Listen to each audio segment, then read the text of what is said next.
آپ دو عمل کریں. ایک تو یہ کریں کہ سبحان اللہ و بحمدہ سبحان اللہ العظیم استغفر اللہ. یہ جو تسبیح امام بخاری رحمۃ اللہ علیہ نے آخری حدیث کے اندر یہ تسبیح ذکر کی ہے. یہ جو ہے ذکر کرو بیان کہلاتا ہے. تو یہ جو ہے ملائکہ کا خاص ذکر ہے. تو سبحان اللہ و بحمدہ سبحان اللہ العظیم اور استغفر اللہ کے ساتھ اضافہ کریں. یہ آپ نے روزانہ جو ہے 125 مرتبہ ورد کرنا ہے. 125 مرتبہ ورد کر کے اپنی روزگار کے حوالے سے دعا کریں. اول آخر 11 مرتبہ درود ابراہیم میں پڑھنا ہے. اس کے علاوہ آپ نے جو ہے ہر ہفتے پیر والے دن 3 روٹیاں آپ نے صدقہ کرنی ہے. گھر میں 3 روٹیاں بنوائیں اور وہ 3 روٹیاں جو ہے وہ کسی بھی فقیر کو کسی بھی محتاج کو آپ دے دیں. بس یہ ہر منڈے کے دن میں آپ نے یہ کرنا ہے. یہ 2 عمل آپ نے شروع کر دینے ہیں اور یہ 41 ڈیز کی نیت سے آپ شروع کر لیں. بہت زبردست عمل ہے. آپ کا زبردست روزگار لگے گا اور آپ کو صحت و عافیت بھی ملے گی اور ہر طرح کی بیماریوں سے محفوظ رہیں گے. میں بھی دل سے دعا کرتا ہوں. دوسرا امر الہی کی بنیاد جو دعا ہے کہ بندے کی دعا پر اللہ تبارک و تعالی نے ان اثرات کے ظہور کو قائم کر رکھا ہے. اگر بندہ چاہتا ہے کہ یہ جو چیزیں ہیں یہ اپنے طبی تقاضے کے تحت کام نہ کریں بلکہ اس سے ہٹ کر کام کریں تو اللہ تبارک و تعالی نے بندے کو دعا کا ہتھیار دے رکھا ہے. اگر وہ یہ چاہتا ہے کہ آگ جلاتی ہے اپنے طبی تقاضے کے تحت لیکن میں دعا کروں تو جلائے نہ، تو دعا کے ذریعے سے وہ ایسا کر سکتا ہے کہ اس کو آگ نہ جلائے. دعا کے تحت ایسا کر سکتا ہے کہ پانی اس کو نہ ڈبوئے. دعا کے تحت ایسا کر سکتا ہے کہ آندھی طوفان اس کو نہ اکھاڑے. دعا کے تحت ایسا کر سکتا ہے کہ مٹی اس کو دبوچے نہ. تو گویا کہ ایک اقتضا جس کے تحت امر الہی ظاہر ہوتا ہے اور ایک دعا بندے کی کہ جس کے تحت اللہ تبارک و تعالیٰ کا امر ظاہر ہوتا ہے. یا بندہ یہ چاہتا ہے کہ جو طبی تقاضے کے تحت کائنات کام کرتی ہے وہ اپنے طبی تقاضے کے تحت کام کرتی رہے، اس کام کے اندر رواں دواں رہے، اس کے اندر استقامت و دوام کے ساتھ چلتی رہے. آگ جلاتی ہے اور یہ چاہتا ہے کہ وہ جلاتی رہے تو دعا کے ذریعے سے وہ یہ کام کر سکتا ہے. وہ ڈبوتا ہے، وہ چاہتا ہے یہ ڈبوئے غرق کرے تو دعا کے تحت یہ کام کر سکتا ہے. تو گویا کہ طبی تقاضے کو دوام بھی دعا کے ذریعے سے دے سکتا ہے اور طبی تقاضے کے خلاف کرنا چاہتا ہے تو دعا کے ذریعے سے کر سکتا ہے. دعا ایسی طاقت اللہ تبارک و تعالی نے عطا کر رکھی ہے. تبھی سرکار دو عالم صلی اللہ علیہ وسلم صحیح حدیث کے اندر ارشاد فرماتے ہیں کہ دعا مومن کا ہتھیار ہے. اے لوگو، کیا میں تمہیں ایک ایسا عمل نہ بتاؤں کہ جس کے ذریعے سے تم دشمنوں سے اپنا بچاؤ کرو، دشمنوں سے اپنی حفاظت کرو اور بھرپور رزق وہ تمہیں عمل دلا دے. فرمایا کہ تم دن رات اللہ تعالیٰ سے دعائیں کرتے رہو. دن میں بھی دعائیں کرو، راتوں کو بھی دعائیں کرو تو اللہ تبارک و تعالیٰ دشمنوں سے تمہیں بچائے گا، حفاظت دے گا اور تمہارے لیے رزق کے دروازے کھول دے گا. اللہ اکبر، اللہ اکبر، محمد رسول اللہ. تو دیکھو 2 ہی چیزیں، ایک رزق اور ایک حفظ. انسان کو دنیا میں رزق چاہیے یا حفظ چاہیے؟ دشمنوں سے حفظ اور حفاظت چاہیے اور اپنے جینے کے لیے بقا کے لیے رزق چاہیے اور جینے کے جتنے بھی تقاضے ہیں رزق کے وہ سب اللہ تعالیٰ عطا کرے. فرمایا کہ اس کی بنیاد کیا؟ دعا ہے. تم دعا کرو، دن میں بھی دعائیں کرو، راتوں بھی دعائیں کرو تو اللہ تبارک و تعالیٰ دشمنوں سے تمہاری حفاظت کریں گے اور تمہارے لیے رزق کے دروازے کھول دیں گے. اب اس کے علاوہ انسان کو کیا چاہیے؟ اور فرمایا کیوں کہ فإن الدعاء سلاح المومن، کیونکہ دعا مومن کا ہتھیار ہے. یہ ایسا ہتھیار اللہ تبارک و تعالی نے مومن کو دے رکھا ہے کہ اس کے ذریعے سے اس کائنات کو جیسے چاہے لے کر چلا سکتا ہے. چھری کا کام کاٹنا ہے لیکن دعا کرے تو چھری کاٹے گی نہیں. پانی کا کام ڈبونا ہے، دعا کرے تو پانی ڈبوئے گا نہیں. آگ کا کام جلانا ہے، دعا کرے تو آگ جلائے گی نہیں. مٹی کا کام دبوچنا ہے، دعا کرے تو وہ دبوچے گی نہیں. تو گویا کہ جو عناصر کے اثرات طبی تھے وہ طبی اثرات کو روک دینا اور اس کو فنا کر دینا کس کے ذریعے سے ہوگا؟ پر میں اس ہتھیار کے ذریعے سے ہوگا جو مومن کو اللہ تبارک و تعالی نے دے رکھا ہے. اور وہ ہتھیار کیا ہے؟ وہ دعا ہے. لہذا آپ کائنات کے اندر تبدیلیاں دیکھیں، ساری کی ساری کائنات کی تبدیلیاں دعا کی بنیاد پر ہوئی ہیں. بعض منچلے کہتے ہیں جی دعا سے، یہ دعا سے جنگیں جیتی جاتی ہیں. یہ کیسے ہو سکتا ہے؟ یہ دعا سے لڑائی جیتیں گے، اجی دعا سے پیٹ بھرے گا؟ یہ نہیں، دعا سے سب کچھ ہوتا ہے. اس کے پیچھے ٹرانسفارمر دعا ہی ہے. آپ غزوہ بدر جیتے ہیں، غزوہ بدر کس بیس پر جیتے ہیں؟ دعا کی بیس پر جیتے ہیں. طائف کے سفر کے اندر آپ گئے ہیں، طائف کے سفر کی واپس آ کر آپ پر سفر میں آزمائشیں ٹوٹی، واپس آئے معراج پہ چلے گئے، کس طرح گئے؟ دعا کی وجہ سے گئے۔ غزوہ احد کے اندر فتح ہوئی، دعا کے ذریعے سے ہوئی۔ تو گویا کہ بعد میں ایک شکست کے اندر اگر بدلا ہے تو وہ تو صحابہ کی تربیت کرنی تھی کہ صحابہ نے اطاعت امیر کی حقیقت کو ذرا پہچاننے میں ظہور کیا تو اللہ تبارک و تعالی تربیت کے طور پہ اس فتح کو شکست سے بدلا، ورنہ دعا کے ذریعے سے فتح ہوئی۔ تو جتنی جنگیں اٹھا کے جی پیچھے دعا، بدر کی وہ دعا کہ جس میں جھونپڑے میں بیٹھ کے رسول اللہ سے دعا مانگ رہے ہیں، اللہ اگر آج یہ مٹھی بھر یہ تیرے ماننے والے عبادت کرنے والے مارے گئے تو یاد رکھ قیامت تک تیرا نام لینے والا کوئی نہیں ہوگا۔ میں دعا کرتا ہوں اے اللہ ان کو فتح دے دے، 313 یہ تیرے مجاہد ہیں، ان کو تو فتح دے دے۔ آج اگر تو نے ان کو فتح نہ دی تو پھر قیامت تک تیری عبادت کرنے والا کوئی نہیں۔ ناز کا عالم دیکھو، ناز میں آ کے رسول اللہ نے کہہ دیا میں دعا کر رہا ہوں، میں دعا کر رہا ہوں، آپ دعا اگر قبول نہیں کریں گے تو پھر کیا ہوگا؟ یہ مٹھی بھر مارے جائیں گے، پھر قیامت تک نام نہیں لے والا کوئی۔ یہ ناز ہے نا، اللہ نے تو اپنا دین قائم رکھنا، عبادت قائم رکھی ہے، لیکن نبی کا ناز دیکھو تو دعا اتنی بڑی طاقت ہے۔ پھر دعا سے انقلاب کیسا آیا؟ آسمان کے دروازے کھل گئے، آسمان سے فرشتے اتر رہے، زمین ان کے موافق ہو گئی، کیونکہ دعا کرتی کیا ہے؟ دعا دنیا کے سارے حالات آپ کے موافق کر دیتی ہے۔ کیوں؟ اس لیے کہ ساری کی ساری کائنات تو امر الہی کے تحت چل رہی ہے، اور آپ کی دعا اس امر الہی کو جب لے لیتی ہے تو امر الہی آپ کے حق میں ہو جاتا ہے۔ آپ ہوا چاہتے ہو تو ہوا اترنے لگتی ہے، آپ پانی چاہتے ہو تو پانی نازل ہونے لگتا ہے، آپ آگ چاہتے ہو تو آگ سامنے نظر آتی ہے۔ تو گویا کہ یہ دعا ان حالات کو آپ کے موافق کر دیتی ہے، اور حالات کس کے ہاتھ میں ہیں؟ وہ اللہ تبارک و تعالیٰ کے ہاتھ میں ہے۔ اللہ اکبر، اللہ اکبر، محمد رسول اللہ۔ تو دعا، اس لیے سرکار دو عالم صلی اللہ علیہ وسلم نے سب سے بڑا خزانہ امت کو دعا کا دیا ہے، اور آپ کی دعاؤں کے دو پہلو ہیں، ایک علمی اور عرفانی پہلو ہے، اور دوسرا آپ کی دعاؤں کا یہ عملی اور جسمانی پہلو ہے۔ علمی اور عرفانی پہلو کا مطلب یہ ہے کہ رسول اللہ کی دعاؤں کو جب آپ دیکھیں تو دعاؤں کے ترجمے کو آپ پر غور کریں تو پتہ چلتا ہے کہ رسول اللہ کو اپنے رب سے تعلق کیسا ہے، کیسی پاکیزہ تعلق ہے، کیسی انہماک ہے آپ کی شخصیت کے اندر اللہ کی ذات میں، اور کیسے اللہ کی ذات و صفات کے حقائق اور اسرار آپ پر کھلے ہوئے ہیں، اور کیسا آپ کو اللہ پہ ایک ناز ہے، اور آپ دعاؤں کے اندر اپنے اللہ کو پکار رہے ہیں۔ گویا کہ پردہ غیب آپ کے سامنے پردہ شہود نظر آتا ہے، آپ اس طرح مانگتے ہیں اللہ سے جیسے سامنے ایک چیز نظر آ رہی ہے۔ تو یہ عرفانی پہلو، علم پہلو، جب ان دعاؤں کے حقائق کی ترجمے کو دیکھتے تو ایسا لگتا ہے کہ رسول اللہ کو اللہ کے ساتھ کیسا تعلق ہے، سبحان اللہ۔ اور دوسرا عملی اور جسمانی پہلو ہے، ان دعاؤں کے ذریعے سے پتہ چلتا ہے کہ سلیقہ کیا ہے مانگنے کا، اللہ سے مانگنا کیسے ہے، اور اللہ سے کیا مانگنا چاہیے۔ کیا ہر چیز یہ اللہ سے مانگ لیں؟ بے شک ہر چیز مانگ لیں، لیکن ہر چیز میں کون سی چیز مانگنے کی ہے؟ مومن کی کیا شان ہو کہ اللہ سے کیا مانگے، آپ کا کیسا کیلیبر ہو کہ کس لیول کی چیز اللہ سے مانگے، اور کتنی مقدار میں مانگے، کیسی کیفیت میں مانگے۔ تو وہ نبی پاک کی عملی اور آپ کی جسمانی جو پہلو سے نظر آتا ہے کہ اللہ تبارک و تعالیٰ سے دعاؤں کے مانگنے کا سلیقہ کیا ہے۔ تو دعاؤں کے دو طرح کے، ایک عرفانی اور دوسرا جو ہے وہ آپ کے جو ہے وہ جسمانی پہلو، ان کے ذریعے سے دعاؤں کے حقائق کھلتے ہیں، پتہ چلتا ہے کہ رسول اللہ صلی اللہ علیہ وسلم کی اللہ تعالیٰ سے وابستگی کا عالم کیا ہے۔ اس لیے آپ نے امت کو بھی دعائیں تلقین کی ہیں، اور خود آپ نے اللہ سے بھی دعائیں کی ہیں، اس لیے کہ آپ کی دعاؤں کے دو طرح کے ذخیرے ہیں۔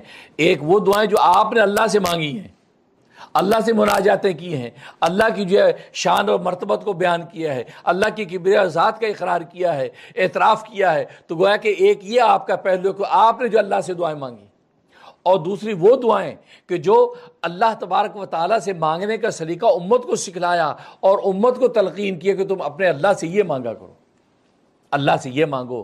تو ایک وہ پہلو جو آپ نے خود اللہ سے مانگی، اور ایک وہ دوسرے کے امت کو تلقین کیا کہ تم اللہ سے یہ دعائیں مانگا کرو۔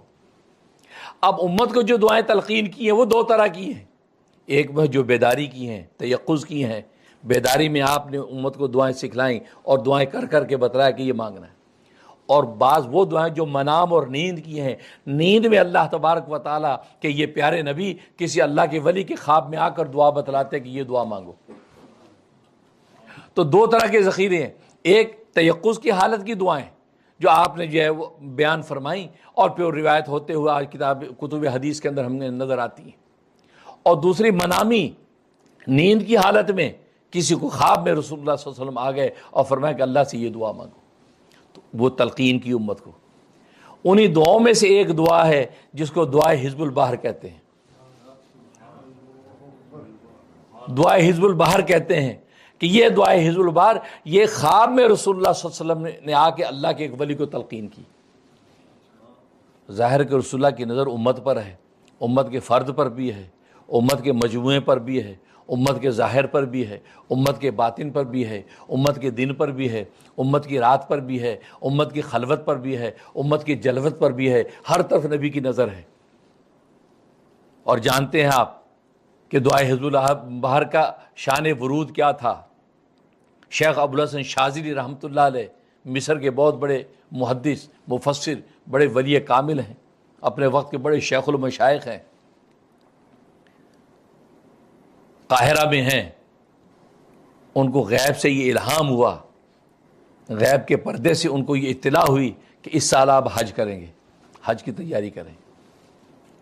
آپ نے اپنے مریدین متوسلین سے کہا کہ جہاز کی تلاش کرو، تو ہمیں اشارہ غیبی ہوا ہے کہ اس سال ہم حج کریں گے۔ اب جہاز کی تلاش شروع کی، حج کے آخری ایام تھے، کوئی جہاز میسر نہیں ہے، آپ جانتے بحری جہازوں کا دور تھا، جہاز سے نکل گئے۔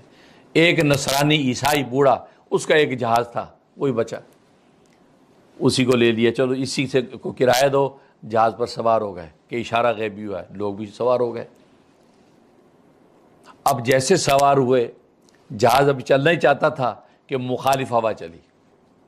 ابھی کچھ دور گیا تھا کہ مخالف ہوا اتنی تیز چلی کہ وہ جناب واپس قاہرہ کی طرف اس جہاز کو لے کے آ گئی، یہاں تک کہ قاہرہ کی عمارتیں، بازار سب نظر آ رہے ہیں، اب جہاز کھڑا ہے، آگے جانے کا راستہ نہیں ہے اور مخالف ہوائیں تیز ہیں۔ اب ظاہر ہے کہ جو حضرت کے دوست احباب محبت والے پریشان ہیں، لیکن بعض لوگ تان تشنی والے بھی ہوتے، جی آپ تو فرماتے تھے اشارہ غیبی ہوا، یہ کیسے اشارہ غیبی ہوا ہے، یہ تو مخالف ہوا چل رہی ہے، جہاز کیسے پہنچے گا، اور حج کے دن تو قریب ہیں۔ وہ تان و تشنی کرنے لگے، مذاق اور ٹھٹھا اڑانے لگے۔ اب حضرت کو بڑا قلبی قلق ہوا، تکلیف ہوئی کہ یار یہ کیا بات ہوئی۔ خیر اسی رنج و غم کے اندر اب قیلولے کے لیٹے، دوپہر کا کھانا کھا کے لیٹے، تو خواب دیکھتے ہیں رسول اللہ صلی اللہ علیہ وسلم خواب میں تشریف لے آئے۔ دیکھو امت کی ایک ایک فرد پہ بھی نظر ہے، اللہ تبارک و تعالیٰ کیسے اس نبی کی رحمت کو عام کر رہے ہیں۔ ایسی رحمت للعالمین نہیں ہے، سارے جہانوں کی رحمت ہے، سارے جہانوں کی رحمت۔ وما ارسلناک الا رحمۃ للعالمین، سارے جہانوں کی رحمت۔ اور جہان کتنے ہیں؟ ابو سعید خدری رضی اللہ تعالیٰ کی روایت ہے کہ 36,000 جہان ہے، 36,000، 36,000، 36,000۔ اور اب تو یہ آج کی جدید ایڈریس بھی اس نتیجے پر پہنچ رہی ہے کہ یہ جو جہان میں رہتی ہے یہ نہیں، اس کے علاوہ بھی ایسے ایسے یونیورس ہیں جہاں تک ابھی ہم پہنچے ہی نہیں ہیں۔ ابو ہریرہ رضی اللہ عنہ کی روایت ہے 84,000 جہان ہے، 84,000۔ یہ مفتی اعظم پاکستان مفتی شفیع صاحب رحمۃ اللہ علیہ معرف القرآن کے اندر اس کو لکھا ہے۔ اتنے جہان ہیں، ان سارے جہانوں کے لیے رحمت کون ہے؟ رحمت للعالمین، سرکار دو عالم صلی اللہ علیہ وسلم کی ذات عالی سب کے لیے رحمت ہے، سب کے لیے رحمت۔ عالم کفر کی بھی رحمت، عالم ایمان کی بھی رحمت، عالم جمادات کے لیے رحمت، عالم نباتات کے لیے رحمت، عالم حیوانات کے لیے رحمت، عالم ملائکہ کے لیے رحمت، عالم جنات کے لیے رحمت، عالم صحرا اور دریا کی رحمت، پوری کائنات کے ذرے ذرے کے لیے آپ کی ذات رحمت ہے کہ آپ رحمت للعالمین ہیں۔ اب ظاہر کہ بحری جہاز کے اندر امت کے پیارے پھنسے ہوئے ہیں کہ رسول اللہ کی رحمت ظاہر ہوگی نا۔ رسول اللہ خواب میں تشریف لے آئے اور کہا کہ ابوالحسن یہ دعا حزب البحر پڑھو۔ وہ دعا آپ نے خود اپنے زبان مبارک سے پوری تلاوت کی اور انہوں نے پوری سن لی، ان کو یاد ہو گئی۔ کہا کہ دعا حزب البحر پڑھو، پھر دیکھو خدا کی قدرت کا تماشا۔ کیونکہ دعاؤں سے میں نے کہا کائنات آپ کے ساتھ چلتی ہے، جو کائنات مخالف تھی دعاؤں کے ساتھ آپ کی موافق ہو جائے گی۔ دعا یہ ہتھیار ہے، بیدار ہو گئے، دعا حزب البار پڑھی اور ملا سے کہا ناخدا جو بھی کیپٹن، اس کو کہا کہ بھائی چلو لنگر کھول دو، نکلو۔ کہ جی کیا بات کر رہے ہیں، مخالف اتنی ہوا چل رہی ہے، لنگر کھولیں گے تو ہم سیدھے قاہرہ کے اندر واپس چلے جائیں گے، اتنی تیز ہوا ہے۔ کہا کہ کوئی وسوسہ دل میں نہیں لاؤ، کیونکہ ظاہر ہے کہ رسول اللہ صلی اللہ علیہ وسلم خواب میں آتے ہیں تو خود حدیث بخاری کی حدیث ہے، فرمایا من رانی فقد رانی، جسے مجھے دیکھا اس نے مجھے ہی دیکھا ہے، فإن الشیطان لا یتمثل بی، اس لیے کہ شیطان میری مثل نہیں بن سکتا، میری شکل و صورت میں شیطان نہیں آ سکتا، لہٰذا یہ سچا خواب ہے۔ تو آپ نے کہا وسوسہ نہیں لاؤ، لنگر کھولو۔ اب جیسے انہوں نے تیاری کی اور لنگر کھولنے کی کوشش کی تو ہوا ایسے موافق ہوئی، اتنی تیز چلی ہے کہ وہ لنگر کھولنے کا بھی موقع نہیں مل رہا، یہاں تک کہ رسی کو کاٹنا پڑا۔ اس رسی کو کاٹا، جیسے رسی کو کاٹا ہے اور جہاز اتنی تیزی سے نکلا ہے یہاں تک کہ مکہ پہنچ گیا۔ اللہ اکبر، محمد رسول اللہ زندہ باد۔ یہ ہے دعا۔ دیکھو دعا نے کیسے ہواؤں کو آپ کے موافق کر دیا۔ آپ دعا کو ایسے معمولی سمجھتے ہیں، اجی دعاؤں سے سب کچھ ہوگا، اجی ایٹم بم سے ہوگا، اجی کلاشن کوف سے ہوگا، اجی گولی تلوار سے ہوگا۔ بے شک، لیکن وہ ساری چیزیں آپ کے موافق تب ہوگی جب پیچھے دعا ہوگی۔ اگر دعا نہیں ہوگی تو یہ سارے ہتھیار آپ پہ بھی تو چل سکتے ہیں۔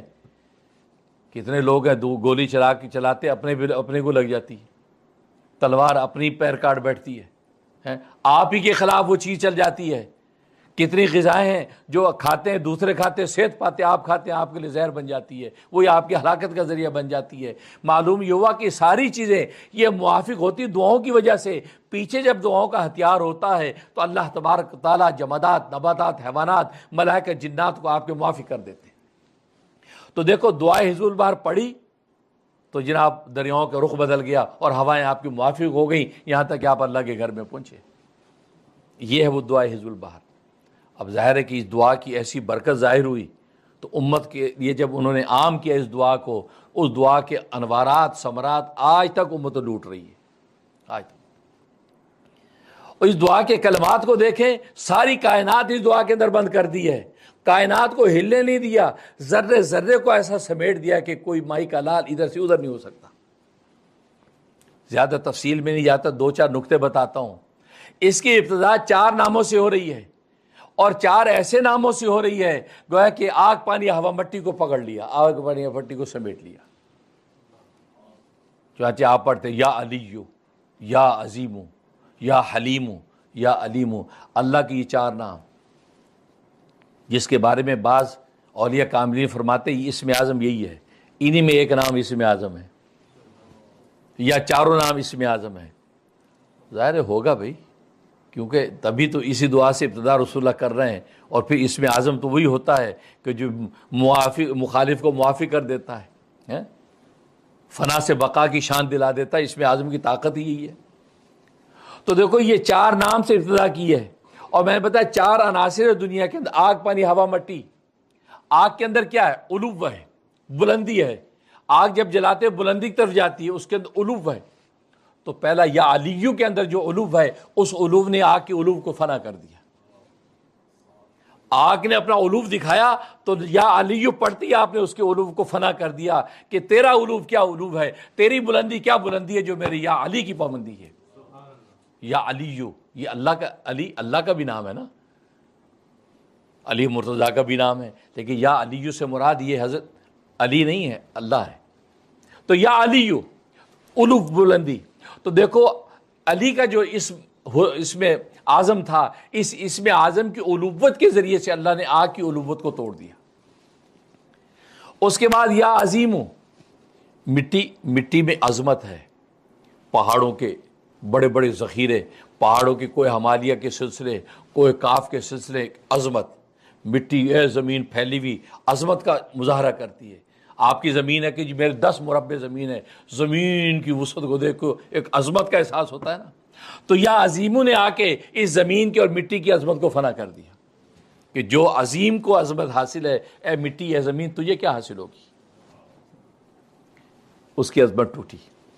اس کے بعد یا حلیم، حلیم بردباری، وقار، پانی کے اندر ہرس ہوتا ہے، پانی کو چھوڑو پھیلتا ہے، اس کے اندر موجیں ہیں، تموج ہے، موجیں، لہریں، ایک طوفان، تو ظاہر ہے کہ اس کے اندر انتشار ہے، بس پھیلتا جاتا ہے، موجیں اوپر نیچے آتی ہیں، تو یا حلیموں کے حلم نے آ کے اس کو تھام دیا، بس اتنا نہ اچھل، اس لیے کہ تیرا بنانے والا بھی کوئی ہے، تو خود نہیں بن گیا، تیری یہ موجوں کی بلندیاں، تیری لہروں کا طوفان، یہ کچھ نہیں ہے، اس لیے کہ یا حلیم ذات ہے جسے تجھے بنایا ہے، کریٹر تیرا وہ ہے، تو حلم نے آ کے اس موجوں کے انتشار کو سکون میں بدل دیا۔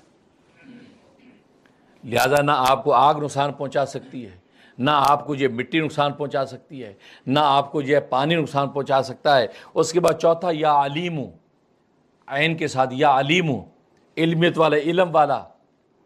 اور ہوا جو ہوا میں خبر ہے، ہوا ایک ایسا خبر رساں ہے کہ یہ ہر کونے خدرے میں پہنچ جاتا ہے، جہاں آپ نہ بھی چاہیں وہاں ہوا پہنچ جاتی ہے۔ مٹی کہیں پہنچتی ورنہ آپ روک سکتے ہیں، ٹھیک ہے نا۔ پانی آپ کہیں روکنا چاہیں وہاں پانی نہیں پہنچ سکتا۔ اسی طریقے سے آگ جہاں چاہیں آپ پہنچائیں، روک سکتے ہیں، لیکن ہوا کو نہیں روک سکتے۔ آپ کھڑکیاں ساری بند کر لیں، ہوا پھر بھی اندر موجود، کہیں بھی نہیں تو آپ کے اندر موجود ہے۔ تو یہ ہوا ایسا، یہ خبر رساں جیسے ہر جگہ پہنچ کے خبریں لیتا ہے نا، یہ ہوا دنیا کے ہر کونے میں پہنچتی ہے۔ تو جب یا علیمو کہا تو علیمیوں کی علمیت نے اس کی باخبری کو بے خبری میں بدل دیا کہ تجھے کیا علم ہوگا کسی خبر کا جو خبر اس علیم کو ہے، لہذا تیری خبر اس باخبر کے سامنے کچھ بھی نہیں۔ اللہ اکبر، محمد رسول اللہ۔ اب دیکھو، 4 طاقتیں تھی دنیا کی، چاروں طاقتوں کو شروع میں آپ نے فنا کر دیا۔ کیا ایمان پیش کیا ہے، کیا عقیدہ رکھا ہے اللہ کے سامنے، کیا اقرار کیا آپ نے کہا یا علیو، یا عظیمو، یا حلیمو، یا علیمو۔ آپ نے اللہ کے 4 ایسے اسم اعظم بیان کر دیے ہیں کہ اللہ تبارک و تعالیٰ کی رحمت سے آپ نے ساری کی ساری کائنات کی طاقت کو توڑ دیا، ساری کائنات کی طاقت کو توڑ دیا۔ دیکھو جس دعا کی ابتدا یہاں سے ہو رہی ہو، اس دعا کی طاقت کا عالم کیا ہوگا۔ اور اس کے بعد آگے چلتے جائیے، پڑھتے جائیے، اب ایک ایک لفظ پہ بات کرنے کا وقت نہیں ہے۔ اب آگے جب کہاں پہنچتے ہیں، جب آپ وہاں پہنچتے ہیں فثبتنا وانصرنا، اے اللہ ہمیں ثابت قدم رکھ، وانصرنا ہماری مدد فرما، ہماری نصرت فرما۔ آپ اس میں جب پہنچتے ہیں تو پھر کیا کہتے ہیں، سخر لنا ھذا البحر، اے اللہ اس سمندر کو، ہماری آفات اور ہماری حاجات کے اس سمندر کو، سخر لنا ھذا البحر، اس کو مسخر کر دے، اس کو ہمارے لیے مفتوح کر دے، کما سخرت البحر لموسیٰ علیہ السلام۔ سمندر مسخر ہو گئے، موسیٰ علیہ السلام کے ساتھ سمندر مسخر ہوئے نا۔ دریائے نیل میں آپ گھسے ہیں، جو پانی ڈبوتا تھا وہ پانی ڈبو نہیں سکا، کیونکہ پیچھے طاقت تھی امر الہی کی۔ کما سخرت البحر لموسیٰ علیہ السلام، جیسے آپ نے مسخر کر دیا سمندروں کو حضرت موسیٰ علیہ السلام کے لیے۔ وسخرت النار لابراہیم علیہ السلام، جیسے آپ نے مسخر کر دیا آگ کو ابراہیم علیہ السلام کے لیے۔ اب دیکھو آگ، پانی، ہوا، مٹی آ رہی ہے، جیسے آپ نے اس کو مسخر کر دیا۔ وسخرت الجبال والحدید لداؤد علیہ السلام، جیسے آپ نے پہاڑوں کو اور لوہے کو مسخر کر دیا داؤد علیہ السلام کے لیے۔ دیکھو مٹی آ گئی نا، یہ پہاڑوں کے اندر معدنیات ہیں، جواہرات، یہ لوہا اور فولاد، یہ ساری کی ساری، فرمایا جیسے ان کے لیے آپ نے مسخر کر دیا ہے، فرمایا ایسے آپ میری حافات اور میری حاجات کے سمندر کو مسخر کر دیجیے۔ اس کے بعد فرمایا وَسَخَّرَ الرِّيحَ وَالشَّيَاطِينَ وَالْجِنَّ لِسُلَيْمَانَ علیہ السلام، جیسے مسخر کر دیا آپ نے ہواؤں کو، ہوا آ گئی، آگ پانی ہوا مٹی سب شامل ہے. تو ہوا آ گئی, ہواؤں کو جیسے آپ نے سلیمان کے لیے مسخر کر دیا, والشیاطین اور شیطانوں کو سلیمان کے آپ نے تابع کر دیا, والجن اور جنات کو سلیمان کا آپ نے تابع کر دیا. اے اللہ اسی طریقے سے یہ میری جو حاجت ہے, میری جو ضرورت ہے, اس کو تو اسی طرح میرے لیے مسخر و مفتو کر دے, اور یہ آفتیں اور مصیبتیں مجھ پہ آ رہی ہیں یا اللہ ان کو اسی طریقے سے فنا کر دے جیسے وہاں پر تو نے دریاؤں کو ڈبونے نہیں دیا, اسی طرح ان آفتوں کو مجھے فنا کرنے نہ دی. اللہ اکبر. تو دیکھو اس دعا کے اندر سب کچھ آ گیا, آگ پانی ہوا مٹی, پوری کائنات سمٹ گئی نا. اس لیے دعا حزب البار, اس کو نبی کریم صلی اللہ علیہ وسلم نے تلقین فرمایا, امت کے لیے اس کو عام کر دیا گیا. اور آج امت یہ 6 7 8 سفر یہ جو ہم اعتکاف کے اندر بیٹھے ہیں, اس کے اندر جب اس کا نصاب پورا کیا جاتا ہے, پھر یہ دعا پورے سال آپ کے لیے ایسی طاقت دلاتی ہے کہ آسمان و زمین کے خزانے آپ کے ساتھ چلتے ہیں. یہ دعا حزب البحر, یہ انہی دعاؤں میں سے جو رسول اللہ نے منام میں, نیند میں تلقین کی. اور جیسے میں نے بتایا شیخ ابوالحسن شاذلی رحمۃ اللہ علیہ کو یہ بتلایا, اور آپ نے پوری امت کے سامنے دعا کو رکھا, اور آج تک امت اس دعا کے منافع اٹھا رہی ہے. اب دیکھیے پوری کائنات دعا میں سمٹ گئی کہ نہیں, کچھ رہا ہی نہیں. اس لیے یہ کمال کی دعا ہے. لہٰذا پھر سارا سال بندہ ایک دفعہ پڑھتا ہے, اور اس کے مضامین آپ نے دیکھے ہیں, ترجمے دیکھے ہیں. کوئی زندگی کا پہلو ایسا نہیں کہ جس کو اس پہ چھوڑ دیا گیا ہو. ہر جگہ پر اللہ تبارک و تعالی قدرت طاقت دے کے چل رہے ہیں. اور میں نے جیسے بتایا کائنات کے اندر انقلاب دعاؤں سے آتا ہے, دعاؤں سے آتا ہے. اور دعا کا مطلب یہ ہوتا ہے کہ ساری کائنات آپ کے موافق ہو جاتی ہے, ہوائیں آپ کے موافق ہو جاتی ہیں. جیسے اس دعا کے بارے میں سمندر کی لہریں جو آپ کے مخالف تھیں وہ ساری آپ کے حق میں ہو گئیں, اور یہاں تک کہ ابوالحسن شاذلی رحمۃ اللہ علیہ کا جہاز مکہ پہنچا ہے. یہ دعا حزب البحر. اللہ سے دعا ہے کہ اللہ تبارک و تعالیٰ اس دعا کی برکات, ثمرات, انوارات ہمیں نصیب فرمائے. اور یہاں جو دنیا بھر سے لوگ یہاں جمع اس وقت, اور یہ ہمارے ساتھ جو ہے وہ 3 دن کا یہ اعتکاف کر رہے ہیں. کل بروز ہفتہ انشاءاللہ ظہر کے وقت یہ ہمارا نصاب زکوٰۃ پورا ہو جائے گا, اور جمعرات سے بدھ سے الحمدللہ یہاں ہم جمع ہیں. دعا گو ہیں کہ اللہ تبارک و تعالیٰ اس بابرکت کے حقیقی ثمرات ہمیں نصیب فرما دے, اور دعاؤں کا سلیقہ ہمیں آ جائے, اللہ سے مانگنے کا سلیقہ اور ڈھنگ ہمیں نصیب ہو جائے. اور سب سے بڑی چیز تو اللہ کا تعلق ہے. جیسے میں نے بتایا جب اللہ سے تعلق کبھی ہوتا ہے اور اللہ سے دعا کرنے کا ذوق اور سلیقہ مل جاتا ہے, تو اس لیے کہ سارے فیصلے تو وہاں سے ہونے ہیں. جب آپ نے وہاں سے مانگا تو آسمان و زمین کی کائنات کو آپ کے موافق کر دیتا. اللہ تبارک و تعالی عمل کرنے کی توفیق نصیب فرمائے. وآخر الدعوانا الحمدللہ رب العالمین.